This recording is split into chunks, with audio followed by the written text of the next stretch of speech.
विकास महामंडळ संभाजीनगर यांच्या अंतर्गत गोदावरी महामंडळ विकास महामंडळाचे जे कार्यालय आहे ते स्थलांतरित करण्याच्या बाबत एक संबंधित मंत्री महोदयाने कुठल्याही शासनाला विचारात न घेता, शासन निर्णय न घेता आपल्या अधिकारशाहीचा वापर करून ते कार्यालय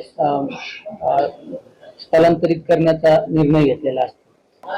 वास्तविक पाहता तुम्ही ज्या विखे पाटलांनी त्यांच्या अधिकाराचा गैरवापर केला, शासनाची परवानगी न घेता आपलं महामंडळ हे स्थलांतरित करण्याचा त्या ठिकाणी निर्णय घेतलेला आहे।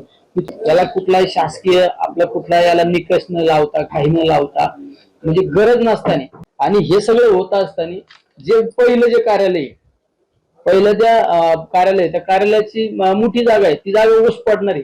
ऊस पडल्यानंतर काय होणार आहे, ती जागेचं तिथं अतिक्रमण होणार आहे। पण अतिक्रमण झाली, ती जागा ऊस पडली तर अतिक्रमण काढता येणार आहे। पण जर ती जागा तुम्ही एखाद्या खाजगी कंपनीच्या नावाने, एका खाजगी संस्थेच्या नावाने जर तुम्ही ती जागेची मागणी केली आणि ती जागा जर गिळंकृत केली, ती शासनाची करोड रुपयाची जागा ती खाजगी कोणाच्या तरी एखाद्या संस्थेच्या घशात जाणार आहे। म्हणजे मला तर असं वाटतं हे कार्यालय स्थलांतरित करण्यामागं संबंधित मंत्री महोदयांचा तर हाच डाव आहे का ही जागा इथलं कार्यालय तर आपल्या गावाकडे घेऊन जायचंच।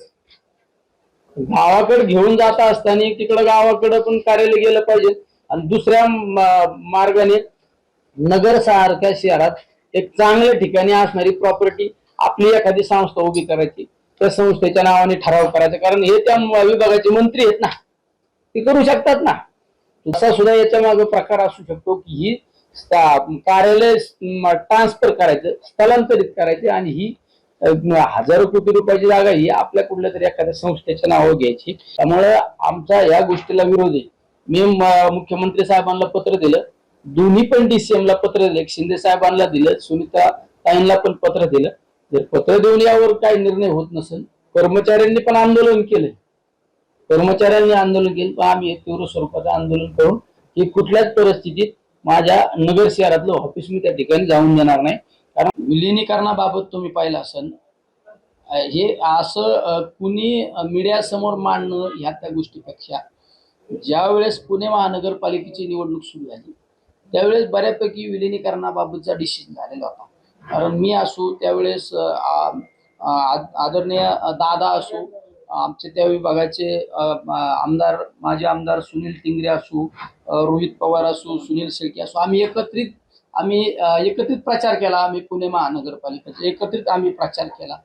त्यानंतरच्या कालखंडामध्ये जिल्हा परिषदची निवडणूक लागल्या, ज्या जिल्हा परिषदच्या निवडणुकीमध्ये त्या ठिकाणी प्रत्येक उमेदवाराला चॉईस चिन्ह देण्यात आलं की ठीक आहे, तुला घड्याळ घ्यायचं का तुला तुतारी घ्यायची, चॉईस तुम्ही बघितला असेल। आमच्या बाजूच्या तालुक्यात सन्माननीय अशोक बाप्पू पवार यांच्या पत्नी सुजाता भाभी, अशोक बाप्पू पवारांनी तुतारी वाजवणाऱ्या चिन्हावर विधानसभेची निवडणूक लढवली। ते दादांबरोबर, मोठ्या साहेबांबरोबर होते, पण त्यांच्या पत्नीला घड्याळ देण्यात आलं। त्या घड्याळाचे चिन्ह 7,000 मतांनी निवडून आले। सांगली साताराच्या भागामध्ये मी असो किंवा आमचे प्रांताध्यक्ष असो शशिकांत शिंदे साहेब, आम्ही एकत्र प्रचार केला। पण ते कुठल्या उमेदवारांचा केला? घड्याळाचे चिन्ह असणाऱ्या उमेदवाराचा प्रचार केला। याचा अर्थ हे सगळं ठरलेलं होतं की या सगळा दोन्ही राष्ट्रवादीचं विलिनीकरण हे ते समाजासमोर सगळ्या गोष्टी ठरल्या होत्या। कारण जिल्हा परिषदेच्या निवडणुकीच्या मध्यंतराच्या कालखंडामध्ये दादा गेले, पण या सगळ्या उमेदवारांच्या कमिटमेंट सगळ्या होत्या, त्यामुळे आम्ही एकत्रित प्रचार केला, पुढे सगळं ठरलेलं होतं। पण नंतर दादा गेल्यानंतर या गोष्टीला काही एक वाक्यता नाही राहिली। चांगल्यासाठी आमचं किंवा आमच्या पक्ष असो किंवा आमच्या समविचारी पक्ष पाठिंबा देतीलच ना। शेवट कॉक्रोच जनता पार्टी असो किंवा असो, या सरकारला धारेवर धरण्याचं जर कुणी चांगलं काम करत असेल तर त्याच्या आपल्या पाठीशी आपण उभं राहणं आपलं काम आहे। शेवट मी कॉक्रोचच्या जनता पार्टीचा जो दीपक काय दीपके का काय नावाची त्यांची मी एक पोस्ट वाचली। मी पोस्टमध्ये त्यांनी असं लिहिलं होतं की ह्या भारतामध्ये 2014 पासूनची आम्ही या भारताच्या काही गोष्टीवर आम्ही पाहतो का विकासापेक्षा, डेव्हलपमेंटपेक्षा ह्या आपल्या देशामध्ये जातीवादाला महत्त्व दिलं जातं, हिंदू मुस्लिम जाणीवपूर्वक करण्याचा प्रयत्न केला जातो आणि ह्या सगळ्या आणि बेरोजगारांच्या बाबत कुणी लक्ष द्यायला वेळ नाही, शेतकऱ्यांच्या बाबत कोणाला लक्ष द्यायला नाही.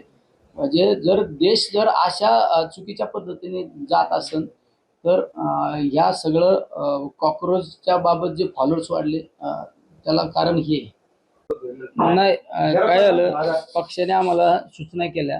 पक्षाने आमच्या जिल्हाध्यक्षांना सांगितलं की आपल्या पक्षाचा पण उमेदवाराचा अर्ज भरून ठेवण्यासाठी तयारी केली पाहिजे.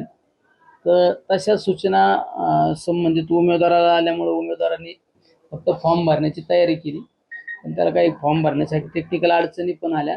पण पक्षाच्या वरिष्ठ लेवलवरून असा काही डिसिजन झाला की जर मतदारांची संख्या जर पाहिली तर नगर जिल्ह्यामध्ये काँग्रेसचं राष्ट्रवादीपेक्षा वर्चस्व जास्त असल्यामुळं त्यांच्या उमेदवाराला प्राधान्य दिलं जाईल अशा सूचना आल्यामुळं मग ते फॉर्म शेवट पक्ष हा आदेशावर चालतो.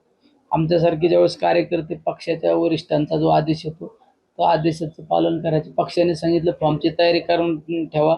आदल्या दिवशी सांगितलं काहीतरी 5 का 6 वाजता पक्षाचं सूचना आल्या की फॉर्म भरा वगैरे नाही, पण तुम्ही तुमच्या फॉर्मचे डॉक्युमेंट तयार करा. आम्हाला रात्रभर ते डॉक्युमेंट तयार करावं लागले.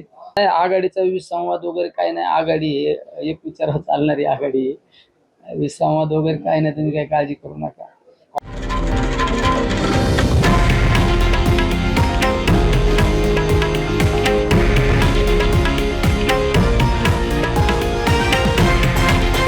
हे आहे देशातील नंबर 1 न्यूज नेटवर्क आणि आपण पाहत आहात TV9 मराठी, एकमेव.